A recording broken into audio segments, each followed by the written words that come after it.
On Sunday mornings, we've been going through the Lord's Prayer, or rather, I would call it the disciples' prayer. And at the end of the prayer, it talks about how our lack of forgiveness affects our relationship with God. And in that particular passage there in Matthew chapter 6, and thinking about forgiveness, I was reminded, and actually this coming up Sunday, I'm going to be preaching from Matthew chapter 18, and the parable on the unforgiving servant.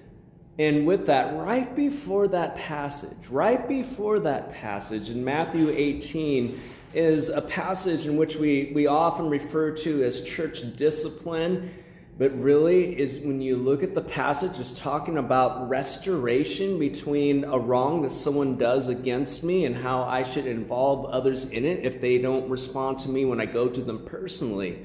And so look with me in Matthew chapter 18 and verse 15, and it says this: "If your brother sins against you, go and tell him his fault, you and him alone, between you and him alone. If he listens to you, you've gained your brother, you're restored. But if he does not listen, take one or two others along with you." Notice one or two others. It doesn't say deacons or elders, though it could be deacons or elders. It just says one or two other. I encourage you, take some spiritually mature people with you to confront this person in the wrong they've done against you personally.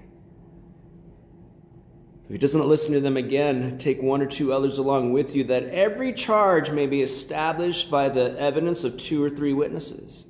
And if he refuses to listen to them, and when I've done this before, again, this is something we don't do often, but we've had to do before. But when we do this, sometimes we take 2 different people along with myself, and then we take another 2 people along, and then another 2 people along, and we really try to encourage the person to repent, and hopefully they do at that stage. I've never had to go to this stage personally. The next one, when it says, if he refuses to listen to them, tell it to the church. And it's at that moment when it's told to the church then confronts this person, that the church then encourages this person to repent. But if they don't do that, if he refuses to listen even to the church, let him be to you as a Gentile, an outsider, as a Gentile. Notice, as a Gentile, and as a tax collector, again, an outsider. And I'll pause right there in the church discipline section of Matthew 18, because then after that point, Peter says this. Peter came up and said to him, to Jesus, "Lord, how often will my brother," notice same language, "my brother sin against me and I forgive him? As many as 7 times? Jesus said to him, "I do not say to you 7 times, but 70 times 7. And so the same thing, what if someone wrongs you and you confront them and they repent? And they wrong you and you confront them and they repent. They wrong you, you confront them, they repent. They do it again a 4th time. Do I forgive them that 4th time? Do I forgive them that 100th time? What do I do?" Well, Jesus said, every time you confront someone, they repent, really do repent. And if they happen to do it again, you confront them, they truly do repent, be reconciled. Love keeps no record of wrongs, 1 Corinthians chapter 13 says. Now, obviously, there's some other details and nuances along with this, so you can talk with some others about it. But generally, this is what Jesus is calling us to do. And there is an instance here in 1 Corinthians chapter 5 where it says this. Paul says, "It is actually reported to you that there is sexual immorality among you, and a kind that is not even tolerated even among pagans. For a man has his father's wife, and you are arrogant. Ought you not to mourn? Let him who has done this be removed from among you." Church, discipline, he's saying here. In verse 5, he goes on to say, you are to deliver this man to Satan for the destruction of the flesh, not the soul, but the flesh, so that his spirit may be saved in the day of the Lord. And then at the end of this passage it says, For what have I to do with judging outsiders? Is not those inside the church whom you are to judge. God judges those outside. Purge the evil person from among you. And that's what the Corinthians ended up doing. They purged this person from the church because he did not repent.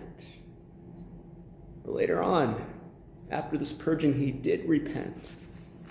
And they continued to have this outsider look towards him. And so we get the 2 Corinthians chapter 2, verse 5. Paul goes on to say here, now if anyone has caused pain, that man we just talked about in 1 Corinthians, he has caused it not to me, but in some measure, not to put it too severely, to all of you. For such a one, this punishment by the majority is enough.